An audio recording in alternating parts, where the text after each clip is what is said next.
Hello and welcome back to another recap. Today was double round. I won both games. The game I played afternoon is young prodigy from Macedonia. He also... Hello and welcome back to another recap. Today we got a double round, and my opponent from the afternoon round was young man from Macedonia. He plays really good, but not today. So what happens in the game is literally crushing in 20 moves. So my opponent didn't have any kind of chance to make any kind of comeback. So I'm really proud on that after a couple of losses in the first rounds, I managed to recover in this tournament. So yeah, just keep going and believe in yourself. That's really important. Even though you lose the games, try to forget about your losses and to focus only on your next game. That's how I tried to make on this tournament, even though I'm playing against 2,000 people. So this game was started with d4, knight f6, knight f3, and now this is a really nice idea to play if you know that your opponent is only playing Benko gambit. Benko gambit is really sharp. Some people are really annoyed by this opening, and they still didn't find the nice sauce to this opening. But there is a lot of stuff of what you can do against Benko gambit, but this one is really nice. If you don't want to play knight f3 move order, if you are only c4 player, try also to learn the knight f3 move order, because it's really good.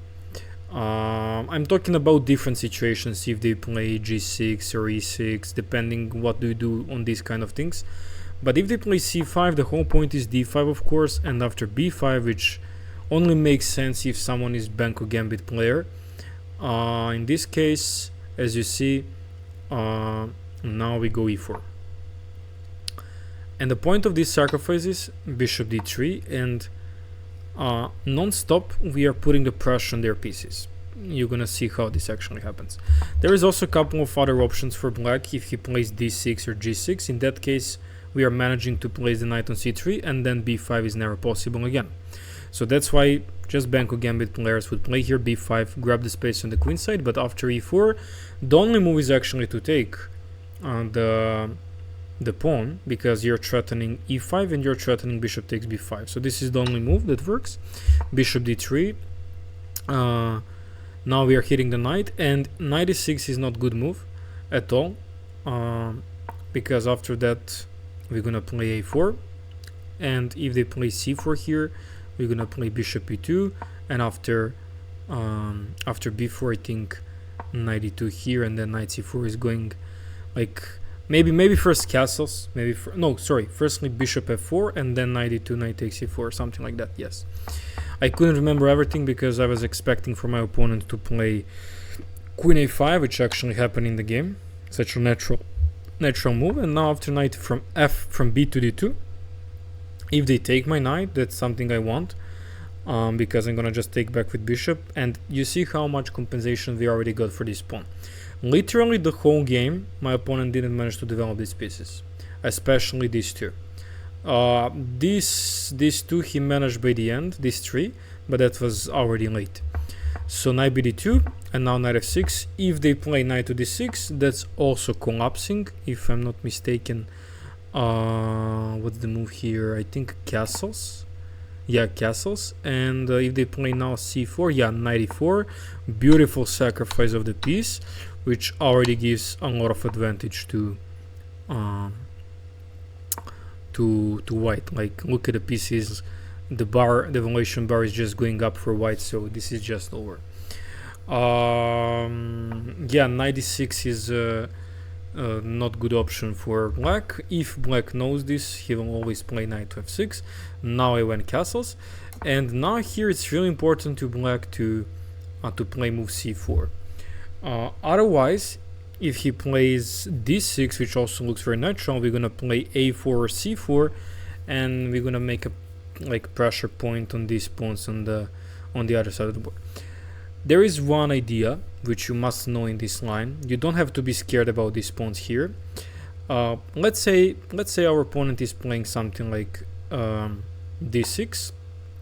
You play a4, they play c4, you play bishop e2, and now b4 is not possible because we're gonna always take here. Let's say they're gonna play here g6, and the whole point why this works for white, it's because in a lot of moments we got this move before. This is the main point. If they take the pawn, then we can just take on b5 and open up these lines while king is in the center. They're gonna face a lot of problems. So we are not really counting on the pawns here. You're gonna see what actually happened in the game, but this is something that could arise very naturally from black if he's only familiar until the move knight f6. How this is also what was familiar my opponent, and he was following the theory until this. I went castling, and after g6 is completely different. Here, as you see, on every move we were playing a4 c4, but here b4. This is the only move in the position that gives white's advantage. Why? Simply, you want to include all of your pieces with tempo, because his king stays in the center and he's not in time now to play this and this. You're gonna see why. C takes b4 happened in the game, and now d6, another pawn sacrifice, and another great move. The whole point is, if they take, yeah, they collect 2 pawns. If you remember the concepts of chess, don't eat so much pawns at the beginning of the game, because you're gonna waste your time, especially if your king is weak like there. So they can't take because of rook to e1 check. I was expecting something like e6, where I was prepared, of course, knight e4, and now after bishop g7, which defends the knight, there is the move bishop h6. Takes, king f8. Otherwise, if king d8, I think knight e5 with knight f7 ideas, and I can just resign. So they need to go here, and I think bishop e4, bishop to g7, I think. And in this moment, do I take on a8? No, it's not this. This is not a move. Maybe I take on d7 or something. No, this is also not a move. Do I play queen d4? Not yet. Wait, what is the move here? I was thinking about this position in the game because this is something I prepared at home, and I wasn't sure what is the move here, but looks winning for white, but we need to figure out what's the move. Barry is not agreeing with us here. Do we play... Wait, what is the move here? Let's turn on the engine to see. Knight g4. Oh my god. Oh, this is so deep. Bishop takes a1, queen takes a1, and apparently it's a mate in 5. Oh my god. So yeah, I forgot this. Maybe I don't even prepare it in my lines, because now this is hanging. They need to move the rook. Queen f6 is on the way. Okay, this is just lost. So instead of capture, what I can do else? f5 looks very logical. Oh, how even we can take like this, you know, and put a knight on g4 and stepping into the fork. Like, this is definitely not the level of beginners. So takes knight g5. If this, we are still much better because queen f6 is on the way and they are just collapsing. So yeah, that's something I was expecting, e6, which, because it looks very natural. Instead of that, my opponent played the move knight e5, which was apparently a mistake. And here I was thinking between 2 moves, knight g5 and bishop b2. Knight g5 is more like a computer move, but bishop b2 is very more natural move. The whole point is to provoke this knight to come here on c3, to trade this knight for my bad bishop on c1, and now just to focus on the e line with other pieces. What kind of benefits we get with that? Why we trade off our good, strong, dark square bishop that can support our diagonals? It's not really we're not really talking about the dark squares, we're talking about a king. So as long as they don't have development and their pieces are passive and king belongs to center, you can have whatever pieces you want. You can even have less pieces for the attack. Like that's usually how we are considering piece sacrifices for huge activity. But here we are not down any kind of piece, only pawns, which is not so much. So here I was expecting f5, and if you think why we didn't play knight to b3, it's because you want to place your knight in center to control d6. Rook e1 is on the way, discovery attack is coming, so this is just, you know, over for black for sure. So in this case, knight e4, of course. My opponent played bishop b7. I was really surprised about that move. I just played rook e1, developed my rook, intending to jump knight f6 and take on e7, or just opposite, take on e7 and then jump on d6. My opponent played bishop to g7, and here I was thinking between two options. Take on e7, which is something I decided in the game, which is the best, of course, and knight c4. For knight c4, I'm not really, you see, not really even sure. I know it's a good move, but I saw this idea of e6, literally leaving the bishop on b7. The whole point of that is after knight takes, queen b6, my knight cannot come back, and this is main problem. I could try bishop to e4. I was seeing there maybe some f5 move. Maybe that's not good, but looks very, very, very bad for me. Bishop d5, also saw it. And after castles, like two of my pieces are weird, hanging. He managed to castle. It says that I'm winning for some reason. Yeah, knight f5 is the only winning move actually. I didn't see that until the end, by the end of the line. So that was already too deep. Like 5 moves and very complicated position. But even though I came here, I'm gonna just bring one piece then back, and maybe this bishop will come on b3 and knight on g5, and I can press on e6 and sacrifice something maybe. So yeah, definitely this is not good for black at all. Instead of that, I played much more natural take on e7. The whole point is just not allowing castles at all. And if they take on e7, that's just, you know, already ruined castle, which is much better. This is just much natural. Queen b6 is the only move because knight d6 is on the way. So in that case, to prevent everything here, rook b1, threatening on b5. So I was seeing b4, but in that case, bishop c4 is very easy move in order to put pressure on this diagonal and to open up the way for queen to support d6 square. That's why my opponent took on e4, eliminating this strong knight. Here I spent some time thinking. I decided, of course, to take with bishop, but more or less I was thinking for future what can arise. Knight c6, and here I was deciding to include firstly a4, which computer doesn't like for some reason, but I like it very much because when he plays a6, which looks very natural to happen, this is something I wanted, and you see that now computer loves my position. It's even much better. Why is this the point? You're gonna see just in a few moments. So I played move queen to d6 here, pinning the knight, and now my opponent blundered and the game was over after rook b8. You can pause the video to see what happened there. But let's look at the rook c8, which is much more serious move and much more serious defense. I'm gonna turn off the computer here. I'm gonna just leave the evaluation bar. So here I was deciding to play knight g5, and now the whole point of rook c8 is to protect the knight and also prepare queen trade. Like if black managed to trade queen, black will be definitely fine. But here, as you see, mate in 5. Because bishop to d5. Brilliant move.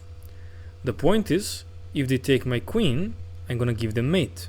My knight is protecting, my pawn is protected by rook, so mate. If they don't take my queen, if they play knight to e5, or rook takes e5, and still protecting the pawn, capture the piece. If bishop captures, mate. If queen captures, mate, and that's it. So literally crushing. I saw that from distance, and I was proud of myself about that. Not easy tactic to see, honestly, especially if you are looking for the last bullet. Knight g5 also good. There is also bishop d5 option, and after queen to c7, bishop takes f7, king takes f7, knight to g5 check. Oh, wait, why is this equal? Should I play queen d5? No. Wait, what's the point?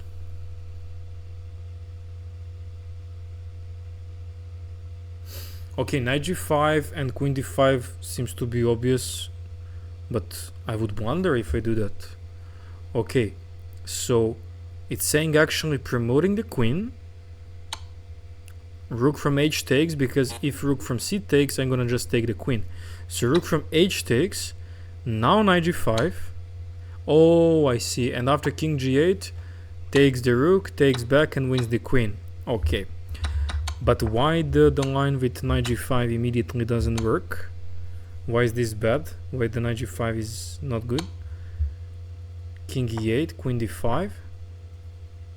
Oh, there was queen f4. Oh, I literally didn't see this. I would end up playing the position with piece down. Engine still says it's equal, but you know, he managed to defend. Okay, I would definitely maybe see it if I played. But yeah, you have to calculate really well. So rook c8 is very important move that I saw from white. And why all this works? For example, this bishop d5 move and also knight g5. It's because there is no knight e4, there is no knight e5.